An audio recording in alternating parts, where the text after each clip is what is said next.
स्वतंत्रता दिवस के दिन भी विपक्ष ने मोदी सरकार को चेतावनी देकर बीजेपी की धड़कनें बढ़ा दी। मल्लिकार्जुन खड़गे, जो कि कांग्रेस के अध्यक्ष हैं और राज्यसभा में विपक्ष के नेता हैं, उन्होंने एक बार फिर इशारों में कह दिया कि सरकार जाने वाली है।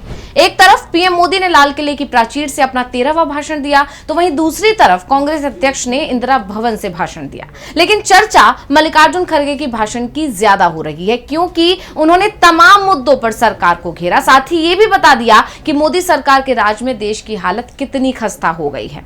मंदिर जैसी आस्था की जगहों पर सवाल उठने लगे हैं और इस स्पेशल रिपोर्ट में हम इसी पर चर्चा करेंगे कि कैसे विपक्ष ने एक बार फिर मोदी सरकार को परेशान कर दिया। नमस्कार, मैं हूं अंशिता।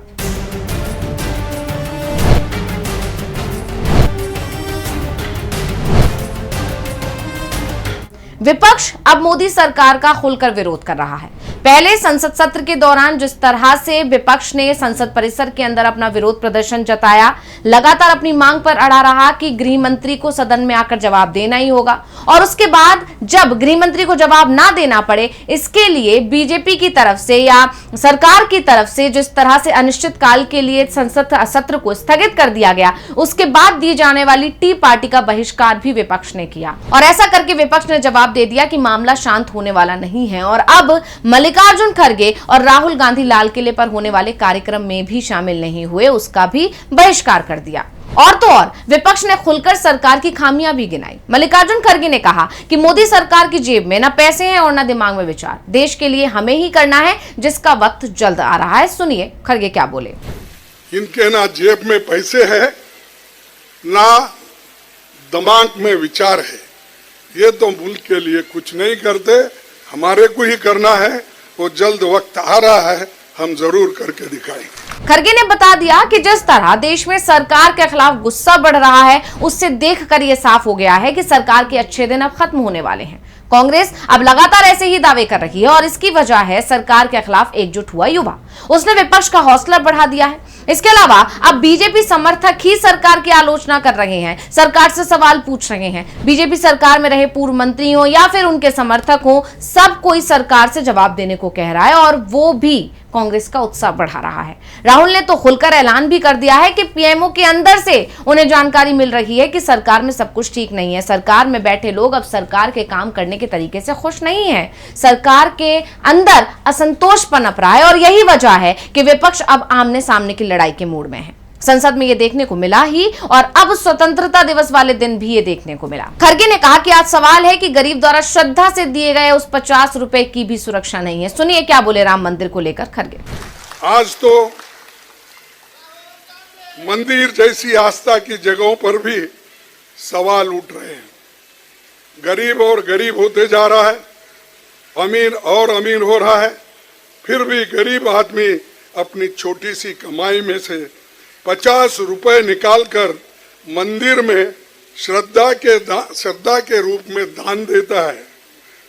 राम मंदिर के निर्माण के लिए मोदी जी ने ट्रस्ट बनाया, उसका गठन किया और अपने सबसे भरोसेमंद लोगों को इसकी जिम्मेदारी सौंपी।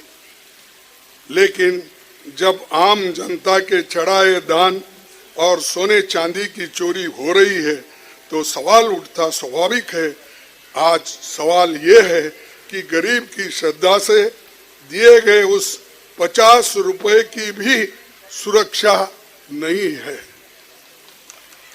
ये मोदी जी के राज में हम उनको टीका नहीं करना चाहते इस आजादी के दिन, लेकिन जो आदमी खुद ट्रस्ट किया, खुद नॉमिनेट किया, खुद झंडा फहराया, खुद उसकी बुनियाद रखी, खुद उसका पूजा करके खुद ही गया, साधु संतों को लेके नहीं गया, खुद ही गया, तो क्योंकि क्रेडिट लेने के लिए अगर आप सच्ची देशभक्त हो तो इस देश में जो श्रद्धालु लोग हैं, जो राम भक्त हैं, उनको लेकर, उसमें आस्था रखने वाले लोगों को लेकर वो काम कर सकते थे। लेकिन पूजा में भी यही, झंडा चढ़ाने में भी यही, और एक वक्त आएगा यही आदमी देश की झंडा गिराने की भी कोशिश करेगा। क्योंकि बात बहुत बोलते हैं कि बड़बड़े साहब हैं, बड़बड़े साहब हैं। मैं इसीलिए उनके जैसा झूठा बोलने के लिए नहीं जाता। और मैं यही कहूँगा कि ये जो सोने चांदी चढ़ाए गए हैं, इन चांदियों को, सोने को वो लोग जल्द से जल्द जब्त करके, और जो लोग इस चोरी में शामिल है उनके ऊपर एक्शन लेना चाहिए। अब यहाँ गौर करने वाली बात यह है कि पीएम के भाषण में जेनजी का जिक्र तक नहीं था, लेकिन खरगे ने जेनजी का जिक्र भी किया और ये भी कहा कि हम इन युवाओं के साथ हैं और उनका समर्थन करते हैं। अपने हक के लिए सड़कों पर उतरना राष्ट्रद्रोह नहीं है। क्या बोले खरगे, सुनिए। यही कांग्रेस की परंपरा है। हर प्रधानमंत्री ने अपने समय की चुनौतियों के हिसाब से भारत को आगे बढ़ाया और अगले भारत की नींव रखी। लेकिन आज सवाल ये है कि जिस नौजवानों को हमने 21वीं सदी में दुनिया के सामने सीना तान कर खड़ा होने का सपना दिखाया था, उसके साथ आज क्या हो रहा है। आज नौजवानों के सपने कुचले जा रहे हैं। सरकार की गलत नीतियों ने उन्हें ऐसी अंधी गली में ढकेल दिया है कि देश भर में युवा आंदोलन कर रहे हैं और वो आंदोलन के पीछे जो भी कर रहे हैं, हम उनको कांग्रेस पार्टी और हमारे नेता एलओपी वो फुल सपोर्ट कर रहे हैं कि ये नहीं कि हम पीछे चुप बैठे हैं। हम हमेशा अच्छे काम को सपोर्ट करते आए हैं और करते रहेंगे। कोई कुछ भी बोलने दो, हमारा काम ये है कि देश के गरीब जनता को, युवाओं को और कमजोर लोगों को आगे लाने का काम हमारा है।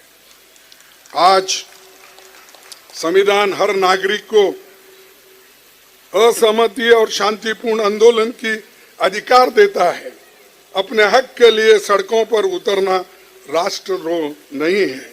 अपने हक की आवाज उठाने वाला जनजी देशद्रोही नहीं है। जिस अधिकार के लिए हमारे नौजवान अंग्रेजी राज्य में फांसी के फंदे पर चढ़े, उस अधिकार की आज भी हमें रक्षा करना है। तो हमने ये जो अधिकार दिलाए हैं उसकी रक्षा करने का जिम्मेदारी भी हमारी है, इसीलिए हम ये करते रहेंगे। इसके अलावा खरगे ने चुनाव आयोग को भी घेरा और मीडिया पर भी निशाना साधा। चुनाव आयोग, न्यायपालिका, विश्वविद्यालय, जांच एजेंसियां और मीडिया सरकार के हस्तक्षेप की चपेट में है। इसीलिए जनता का विश्वास डगमगाया है। उन्होंने कहा कि जनता का विश्वास खत्म हो गया है और इस सरकार से, और यही विपक्ष की बड़ी ताकत है। इसी के आधार पर अब विपक्ष खुलकर सरकार को चेतावनी दे रहा है, सरकार जाने के दावे कर रहा है और मोदी सरकार में खलबली मचा रहा है। तो स्पेशल रिपोर्ट आपको कैसी लगी, हमें कमेंट करके अपनी राय जरूर दीजिएगा। इसी के साथ मुझे दीजिए इजाजत। देखते रहिए डीवी लाइव। नमस्कार।